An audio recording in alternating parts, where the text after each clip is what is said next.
E aí, gente, seguinte, vamos agora para a nossa segunda aula sobre interpretação, agora de uma forma mais específica, né? Na primeira aula a gente viu o quê? Viu como funciona de uma forma geral quase todas as propostas de redação no vestibular, sabe? Aquela ideia de o cara falar para você sobre o que você tem que escrever e a ideia de você ter que fazer aquilo que o cara pediu, tudo bem? Basicamente é isso, a regra é essa. O cara pediu, o cara mandou, você faz, tudo bem?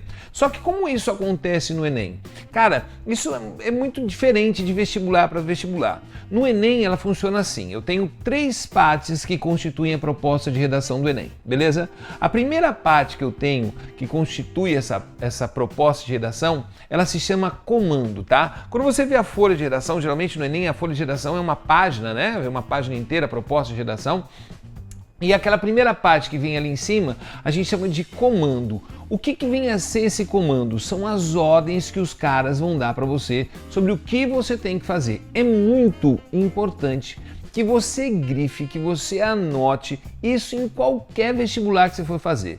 O lado positivo disso é que no Enem, cara, sempre foi, ou a maioria das vezes, o comando é igual. Ou seja, todo ano eles pedem as mesmas coisas, o que é legal para a gente se programar melhor. Então, hoje a gente vai entender o que eles solicitam em cada uma dessas partes do comando, tá? Então vamos dar uma olhadinha assim, ó. Primeira coisa, quando eu estou falando sobre o comando, eu vou pegar o comando do vestibular, ou da prova, perdão, do Enem de 2013, tá? Que ele estava falando sobre a implantação da lei seca. Mas vamos dar uma olhadinha. Eu vou fazer uma coisa que é muito chato fazer em aula em vídeo, tá? Que é aquela coisa de ficar fazendo a leitura de um trecho, mas me acompanha, segura a onda e vai acompanhando aí com o slidezinho que eu estou mostrando para vocês.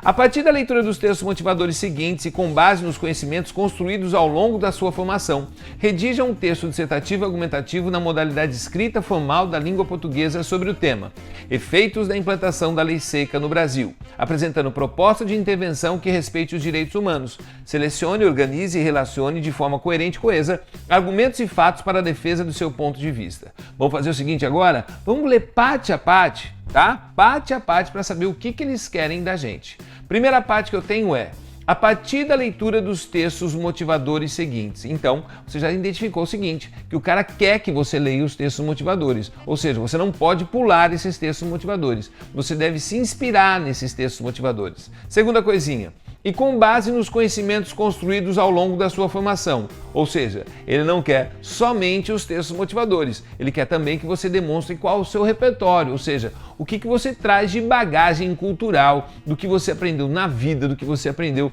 na escola, você aprendeu nas relações com as outras pessoas. Muito importante, tá? Nem só uma coisa, nem outra coisa, as duas. Bom, redija um texto dissertativo argumentativo na modalidade escrita formal da língua portuguesa. O cara quer que você escreva um texto dissertativo argumentativo. Você vai aprender daqui a pouco que esse texto precisa ter tese, que precisa ter argumentos, tá? Mas é um texto específico, a gente vai treinar só esse tipo de texto, tá?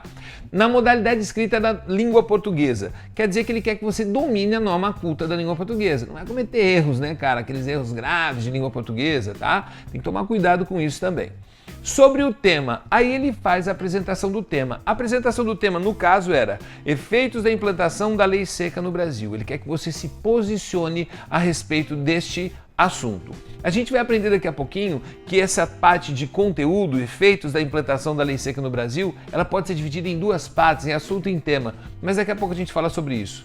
Apresentando proposta de intervenção que respeite os direitos humanos. Cara, é muito importante isso. Por que é muito importante? Porque o Enem é o único que pede isso de forma explícita. Ou seja, você precisa indicar uma intervenção para resolver o problema que vai ser apresentado na sua redação. Isso vale 200 pontos, é muito ponto para a prova do Enem, tá? Nós vamos falar sobre isso também, vai ter um capítulo, aulas específicas somente para isso, tá? E depois tem, selecione, organize e relacione de forma coerente e coesa argumentos e fatos para a defesa do seu ponto de vista.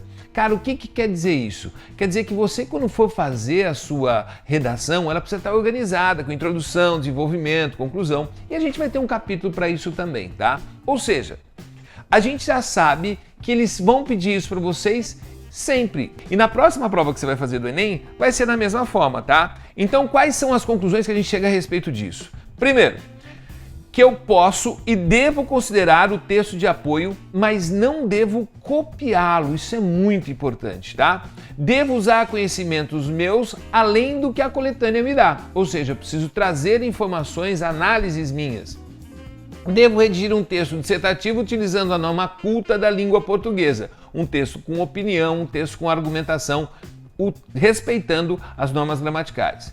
Devo escrever sobre um assunto e tema específico, que no caso aqui a gente vai falar sobre a ideia da lei seca. Devo respeitar os direitos humanos. Olha para mim, por favor, bicho. Isso você tem que fazer em todo vestibular. Mas se você não respeitar os direitos humanos na prova do Enem, você está eliminado. Então, mas Valtinho, o que é respeitar os direitos humanos? Eu quero, sei lá, eu fico com raiva do mundo, eu quero matar as pessoas. Não, né, brother? Pelo amor de Deus, né? Quando a gente está pensando em respeitar os direitos humanos, é respeitar as liberdades individuais de cada um, né, cara? O direito de opinião, o direito de ir e vir, tá? Então é muito importante você pensar nisso. Devo apresentar uma proposta de intervenção. Isso a gente já falei para vocês, a gente vai ter um capítulo especial só para essas propostas de intervenção. E devo apresentar um texto ordenado. Então o comando apresenta isso para vocês, tá? Beleza? Mas não é só feito de comando a nossa proposta de redação do Enem. Além desse comando que aparece lá no topo da página, logo depois eu vou ter uns 3 ou 4 textos que vão mostrar para vocês o assunto, vou dar um suporte para vocês, é o que a gente chama de coletânea.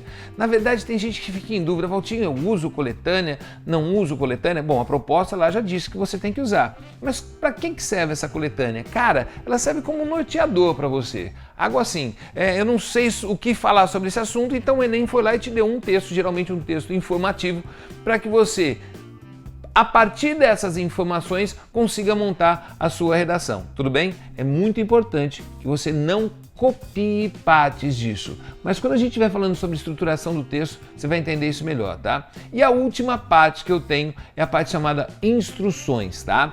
Cara, quando a gente está falando sobre instruções, são os limites que você tem que seguir. Se você não seguir esses limites, os caras têm o direito de tirar ponto, tudo bem? Como é que seria isso, Valtinho? Bom, só para você ter uma ideia, vou elencar para vocês o que acontece na última parte, tá? Primeiro, o rascunho da redação deve ser feito num espaço apropriado. Óbvio, você vai fazer o rascunho ali, né, bicho, na parte que está escrito para rascunho.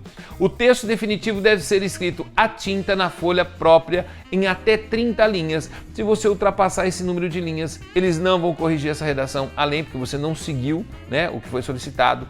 A redação que apresentar cópia dos textos da proposta de redação ou do caderno de questões terá um número de linhas copiadas desconsiderado para efeito de correção. É o que eu falei para vocês. Você vai ter um texto que vai te auxiliar, mas você não pode copiar, tá?